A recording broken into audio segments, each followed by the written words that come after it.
الحمد لله رب العالمين، والصلاة والسلام على أشرف الأنبياء والمرسلين نبينا محمد وعلى آله وصحبه أجمعين.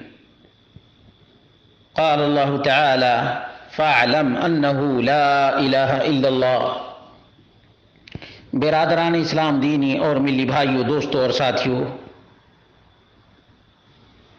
اسلام میں سب سے اہم اور سب سے افضل عقیدے کا علم ہے. عقیدے کا علم سب سے افضل ہے، کیونکہ عقیدہ تمام تر علوم دینیہ پر فوقیت رکھتا ہے. صحیح عقیدہ اخلاق سے بھی پہلے ہے، اخلاق سے بھی اہم ہے، سلوک سے بھی اہم ہے. صحیح عقیدہ آداب سے بھی اہم ہے، آداب سے بھی پہلے ہے. صحیح عقیدہ عبادات سے بھی اہم ہے اور عبادات سے بھی پہلے ہے. فرائض سے بھی اہم ہے، واجبات سے بھی افضل ہے. صحیح عقیدہ معاملات سے بھی اہم ہے، افضل ہے اور اول ہے. نحن ندرس العقیدہ لأن العقیدة هي اہم علوم الدین على الاطلاق. عقیدہ پر ہم زور اس لیے دیتے ہیں کہ عقیدہ صحیحہ تمام دینی علوم پر فوقیت رکھتا ہے. فالعقیدة اہم من الاخلاق. عقیدہ صحیحہ اخلاق سے بھی اہم ہے. والعقیدة اہم من الآداب. اور صحیح عقیدہ آداب سے بھی اہم ہے. والعقیدة اہم من العبادات. اور عقیدہ عبادات سے بھی زیادہ اہم ہے. والعقیدة اہم من المعاملات. اور صحیح عقیدہ معاملات سے بھی زیادہ اہم ہے. اذ ہی اول واجب علی المکلف. کیونکہ مکلف پر یہ سب سے پہلا واجب ہے. فعند دخول الشخص الاسلام یجب علیہ معرفت التوحید قبل تعلم العبادات.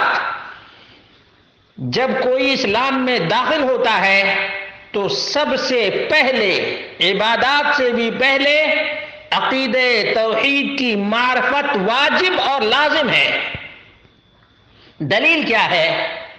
وعندما بعث النبی صلی اللہ علیہ وسلم معاذا الى نحو اہل اليمن قال له فليكن اول ما تدعوهم الیہ ان توحدوا اللہ، ان يوحدوا اللہ تعالی، فاذا عرفوا ذلك فاخبرهم ان اللہ فرض علیہم 5 صلوات.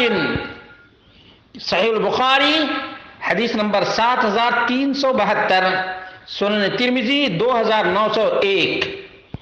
جب اللہ کے رسول صلی اللہ علیہ وسلم نے معاذ بن جبل رضی اللہ عنہ کو یمن بھیجا تو آپ نے فرمایا، تم لوگوں کو سب سے پہلے اس بات کی دعوت دو کہ وہ اللہ واحد کی توحید کا اقرار کریں. جب وہ توحید کو جان جائیں، توحید کی معرفت حاصل کر لیں، تب انہیں تم بتاؤ کہ اللہ رب العالمین نے 5 وقت کی نمازوں کو فرض کیا ہے ان پر.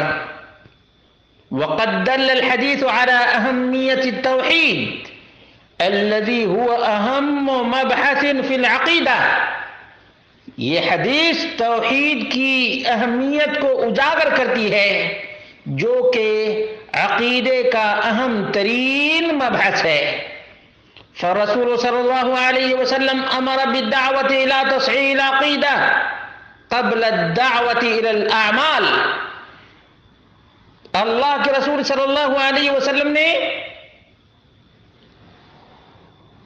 اعمال کی دعوت سے پہلے عقیدہ درست کرنے کی دعوت کا حکم دیا. فقد قدم التوحید علی الامر بالصلاۃ. اللہ کے رسول صلی اللہ علیہ وسلم نے نماز کے حکم سے پہلے توحید کو بیان کرنے کا حکم دیا. اللہ اکبر. یہ ہے منہج، اس کو کہتے ہیں منہج. یہ ہے سنت مصطفیٰ صلی اللہ علیہ وسلم.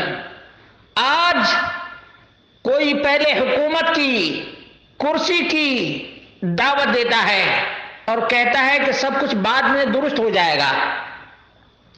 کوئی نماز کے لیے پہلے بلاتا ہے اور کہتا ہے نماز پڑھنے لگے گا تو توحید بھی درست، عقیدہ بھی درست ہو جائے گا. یہ نبی اکرم صلی اللہ علیہ وسلم کی صریح مخالفت نہیں تو اور کیا ہے. وقد مكث النبي صلى الله عليه وسلم في مكة بعد بعثته 13 سنة يدعو الناس إلى تصحيح العقيدة وإلى التوحيد. اللہ کے رسول صلی اللہ علیہ وسلم بعثت کے بعد 13 سال تک مکہ میں مقیم رہے، لوگوں کو توحید اور عقیدہ صحیحہ کی ہی دعوت دیتے رہے. وَلَمْ تَنزِلْ عَلَيْهِ الْفَرَائِضِ إِلَّا فِي الْمَدِينَةِ. فرائض کا نزول محمد رسول اللہ صلی اللہ علیہ وسلم پر مدینہ میں ہوا ہے. مما يدل على ان اولیات الدعوہ تعلیم العقیدہ. اس سے واضح ہو جاتا ہے کہ سب سے اول، سب سے پہلے عقیدہ کی تعلیم کی ضرورت ہے. وَأَوَّلَ مَا تَقُومُ الدَّعْوَةُ عَلَى تَصْحِيحِ الْعَقِيدَةِ. اور دعوت اسی وقت درست ہو سکتی ہے جب عقیدہ درست ہو جائے. وَلَا يُطَالَبُ الْإِنسَانُ بِالْأَعْمَالِ إِلَّا بَعْدَ تَصْحِيحِ الْعَقِيدَةِ. لوگوں کو عقیدہ کی درستگی کے بعد ہی اعمال کا مطالبہ اس سے کیا جائے گا. لِأَجْلِ أَن تَنْبَنِيَ عَلَى الْعَقِيدَةِ الصَّحِيحَةِ صَارُ الْأَعْمَالُ مِنَ الْعِبَادَاتِ وَالسُّلُوكِ. تاکہ صحیح عقیدے کی بنیاد ہی پر تمام کے تمام اعمال، عبادات، سلوک اور آداب قائم ہو. بغیر عقیدہ صحیحہ کے نہ کوئی عمل مقبول ہے، نہ کوئی عبادت مقبول ہے، نہ کوئی معاملہ مقبول ہے، اور نہ کوئی ادب مقبول ہے، اور نہ کوئی سلوک. اللہ کے بندو، اس پیغام کو اچھی طرح سمجھنے کی کوشش کرو، کیونکہ یہ بنیاد ہے، یہ بیسک چیز ہے. اس کے بغیر نہ ہمیں دنیا میں کامیابی مل سکتی ہے اور نہ آخرت میں نجات.